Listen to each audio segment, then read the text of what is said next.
ruang supaya orang bisa buang air kecil dalam posisi jongkok. Perhatikan cara jongkoknya.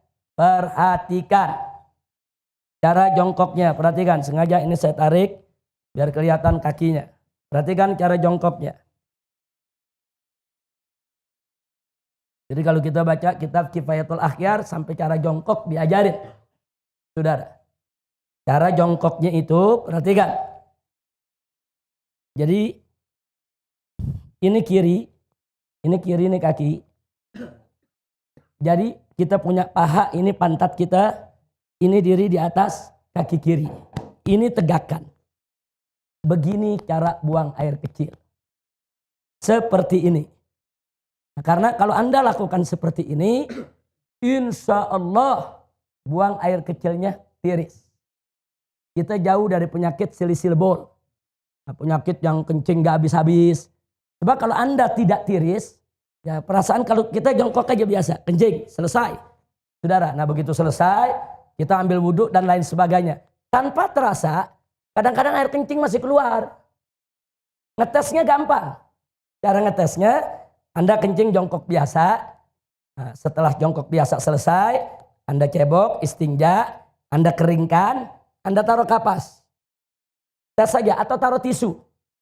Nah, taruh tisu, Anda pakai celana dalam, taruh tisu, tutup aja sama tisu. Habis itu Anda wudhu, apa segala macam, Anda mau sholat. Buka lagi, lihat tisunya. Ada tetesan air keluar lagi. Itu kalau kita mau ngetes, bener gak ini keluar lagi? Jadi kalau orang yang buang air kecilnya tidak tiris, akan keluar lagi. Nah maka itu supaya tidak keluar lagi, perhatikan. Ini seperti ini akan tiris. Seperti ini. Nah, setelah seperti ini buang air kecil, kita bungkukan sedikit. Kita bungkukan sedikit. Nah, boleh sekali-sekali kalau masih berasa ada, kita tukar posisi. Nah, sekarang kita di kanan, kiri yang tegak. Tapi ini bukan posisi utama, bukan. Posisi utama yang tadi. Posisi utama yang tadi. Ini cuma untuk menggoyang kita punya kantung kencing. Supaya kantung kencing kita ini kegoyang. Digoyang begini, balik lagi. Tapi ini yang utama. Ini kalau begini kita kencing, insya Allah tiris.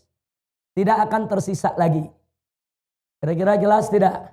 Ditambah lagi dengan jari kita tekan bagian bawah sebelum bagian dubur di bawah ada, kalau kita tekan keluar lagi itu. Keluar lagi itu cairan. Tekan sedikit. Yang ketiga, istibra. Apa istibra? Dehem. Dehemnya bukan dehem dengan tenggorokan. Bukan dehem dengan suara dada. Dehem dengan perut. Perut. Jangan pakai dada. Enggak. Coba lihat, ada bedanya enggak dengan dada sama dengan perut? Beda. Coba pakai perut. Gimana dehem? Perut kita tekan. 3-4 kali. Nah, itu klepnya terbuka. Kita dehem, klepnya terbuka, dia akan tiris air kencingnya. Kira-kira jelas? Habis itu baru kita istinja. Jadi Islam ini indah. Sampai cara kencing diajarin. Dalam Islam ya ikhwan. Dan ternyata para dokter ngakui. Para dokter itu mengakui ternyata betul memang posisi itu membuat bukan hanya kantung kencing. Membuat ginjal kita di posisi yang benar untuk membuang daripada air seninya. Jadi posisi ginjal nih, saudara memang seperti ini. Dia jadi seimbang posisinya kalau begini. Ginjal kanan, ginjal kiri. Saudara, memang posisinya begini. Jadi untuk ginjalnya sehat, kantung kencingnya sehat, dan insya Allah tidak menetes lagi. Kira-kira jelas? Nah ini oleh pelajaran terakhir. Mudah-mudahan manfaat untuk kita semua. Amin ya rabbal alamin. Tolong diamalkan, dijalankan supaya sholat kita bisa lebih tertib lagi. Tapi ingat, saya ini membahasnya cuma sangat singkat sekali. Belajar lagi sama guru-guru kita. Tanya kita punya guru, tanya kita punya ustadz, tanya kita punya habib. Dengan kitab-kitab yang mereka baca. Bagaimana tata cara sholat, bagaimana rukun sholat, bagaimana tata cara wudhu. Apa itu hal-hal yang najis, apa itu hal yang membatalkan daripada wudhu kita. Pelajari. Sebab kalau Anda tidak tahu bagaimana cara bersuci, bagaimana sholatnya bisa benar? Itu pintu. Sholat tidak sah kalau bersucinya nggak beres.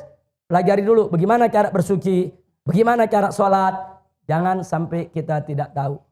Sampai di sini jelas? Alhamdulillahirabbil alamin. Saya pikir cukup sampai di sini. Itu saja yang bisa saya sampaikan. Terima kasih. Hadani Allah wa iyyakum ila siratil mustaqim. Wassalamualaikum warahmatullahi wabarakatuh. Begitu kita sholat di tahiyat yang terakhir, kemudian kita teringat, yakin bahwa tadi di rakaat kedua kita tidak baca suratul Fatihah. Tapi kita langsung membaca surat. Maka sebelum kita salam, kita masih ada dalam sholat kita. Maka rakaat kedua kita tidak sah. Lalu bagaimana solusinya? Kita berdiri, berarti kalau rakaat kedua dihitung tidak sah, kita baru berapa rakaat sholat? Baru 3.